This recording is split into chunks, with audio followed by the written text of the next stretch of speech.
run the IT Awards, the Innovative Theater Awards. We've been doing that for 6 years. So for about a decade, we've been working to bring together the off-Broadway independent theater community here, to build an infrastructure, honor the community's artistic heritage, and create audience recognition and awareness of the great work that's being done here. So a big part of what we've been doing, beyond putting on the award shows and creating good publicity for the work that's done in indie theater, is we've been creating the only publicly available independent research on this community. So we started with we started actually with production budgets, only production budgets, to find out how much people were paying to build their shows, put on their shows. Then we moved on to the spaces, which David mentioned, disclosed that we were losing many, many theater spaces due to the various economic pressures, not only economic times in general, but the really difficult conditions we're under trying to create art here in New York City. And then we did the demographic survey, trying to take a picture of who you are as artists creating the work in off-Broadway. And now we're in the middle of putting together the audience survey, which is profiling who your audience is. What we're going to do is the fifth part of our five-part plan will be an economic and cultural impact study, which is the only one of its kind ever for this community. So that's the next step. We have to finish the audience survey first, and then we're going to roll it all together and do more work to create the economic and cultural impact study. And that will be more fuel for the fire to show our political leaders and all the other stakeholders here in this community why we're so valuable and so worth creating real incentives to keep this community alive and healthy. This tax relief proposal that we're talking about now is the first real major big step that we've made a lot of progress. Since all of you and many others showed up at the Players Club 2 years ago, we've made steady, big steps, and it's been great to see the community come together, but also it's been great to see how the community leaders have responded. All 12 community boards have said, all 12 community boards in Manhattan have put their support behind the idea for tax relief for this community. That's huge. All 12 of them did. And now we're working on moving on to the other boroughs to make sure that we're representing them and they have the strength and support in our plan so that this has legs everywhere. So what we're doing now, we're in the middle of collecting information on what David just referenced, where we're looking for the 52 or the 100 or so theaters that are actually targeted to receive the specific benefit, which will then spread to the 500 or so other theater spaces. So I have a question for you guys. How many of you here in this room run a performing arts organization? Great. Excellent. So what we're looking for now is to make sure that each of you, or if you're not one of those people that run an organization, we need to find the people who are running it. Right now, out of the 100 that we have targeted ourselves, out of the lists that we know there might be more than 100, maybe it's 150. Who knows exactly how many there are? We want to find out. So we've put a questionnaire in the field where and we have flyers here. Hillary can pass them out, or we can have them in the back, and you can grab one. It has a link to the questionnaire, and has the questions that would filter out whether or not you should fill out the questionnaire. It basically is, are you a nonprofit? Do you actually rent the space from a for-profit landlord? And do you pay pass-through taxes? And do you rent your space out to other people? The idea is almost all of us are nonprofit in off-Broadway. And almost all of us rent our space, and we don't pay tax on anything else. If we're 501c3, we're not paying tax on anything else. But you're paying tax on real estate because you're renting from someone who's giving you pass-through taxes. That doesn't make any sense. And all we want to do is say, look, we're not paying taxes for anything else. Why would we pay tax on real estate?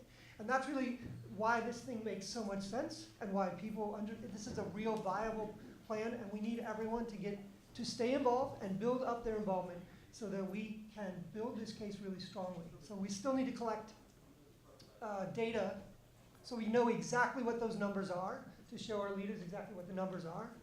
And that's what the questionnaire is. I mean, right now we're at about a 40% response rate, and we need close to 100%.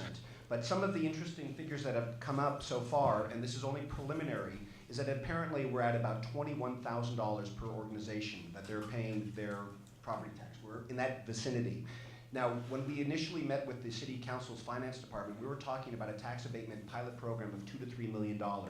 If the figures that we're getting right now, we're actually in that ballpark of a $2 to $3 million tax relief program, which is extraordinarily doable with the vast sums of the billions of dollars that are spent in the running of New York City. So it's doable, but we need as much information. So please grab the Nick's handout at the back of the room tonight, because we really need to get the word out to everybody in the room. Spread the word via email, Facebook, to get the managing directors of your theater companies to respond to this poll. It's very, very important. So I'd like now to introduce Paul Barchetto, representing League of Independent Theater, and thank you, Paul, for being here. Hello, my name is Paul Barchetto. I'm the Managing Director of Public Affairs for the League of Independent Theater. We're a relatively new organization. We started about 4 years ago. We're now a membership organization. Our particular focus, we are a 501c6, which is a different kind of not-for-profit organization. The basic idea is that a 501c6 has no restrictions on political activity, and that was the reason for our formation.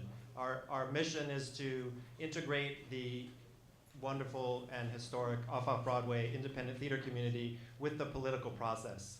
We are about direct advocacy. We're about meeting with elected officials and community boards and all the other power structures that have a say over our existence. We're very much in favor of this tax abatement. I'm sure everyone here knows we've lost a ton of spaces. For me personally, watching the Ohio go down was, for me, the last straw. We have to be organized. We are a very powerful, potentially very powerful political animal in this city, but we are not organized. The League of Independent Theater is hoping to help provide a forum for that. I won't speak too much more. Nick has done so much amazing work on this. I just want to commend Innovative Theater Foundation for all the work that they're doing. Thank you.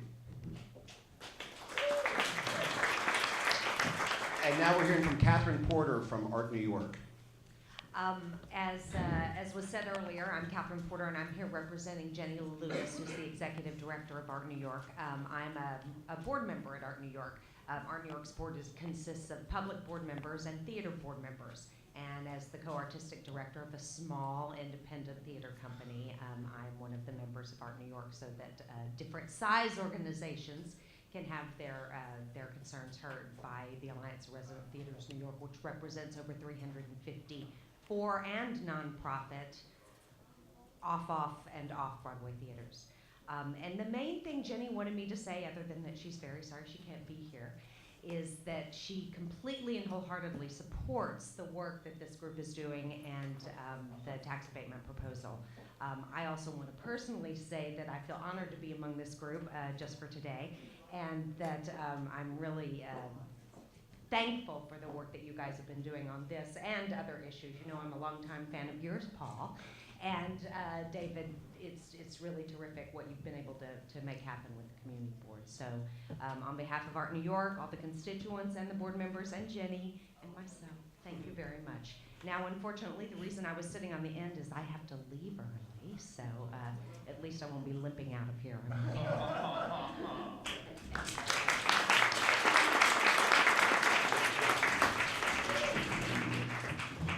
We should mention, just in passing, we've been trying to develop recently the language around this, and we want to be careful not to say whether it's an abatement or a credit or whatever, because we're not that far along yet, and that can get sticky. So we're just calling it tax relief. So the big idea about the tax relief program is it just is a way to alleviate the pressure of the taxes that we shouldn't be paying as nonprofits anyway.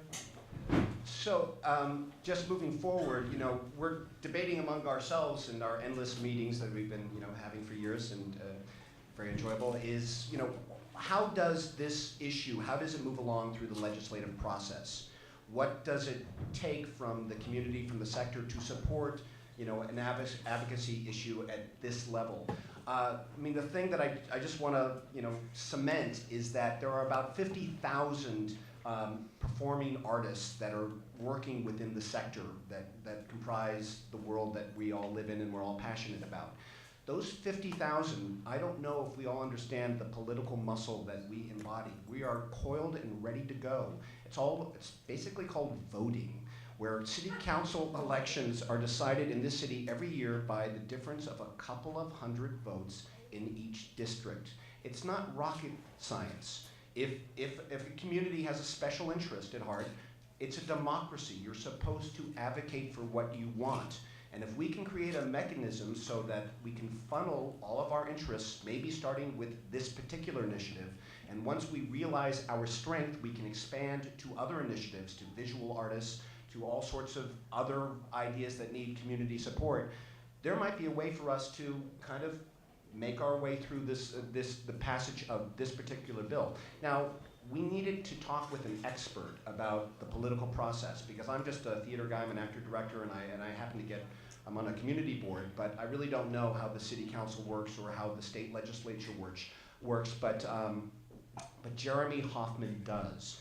Jeremy has been associated with many successful legislative issues that have passed, dealing with tax relief for the film industry, also with COBRA payments for out-of-work actors. A lot of exciting work has been done by Jeremy and his company, State and Broadway, and we have held a couple of meetings with Jeremy just to say, what is it? What do we do?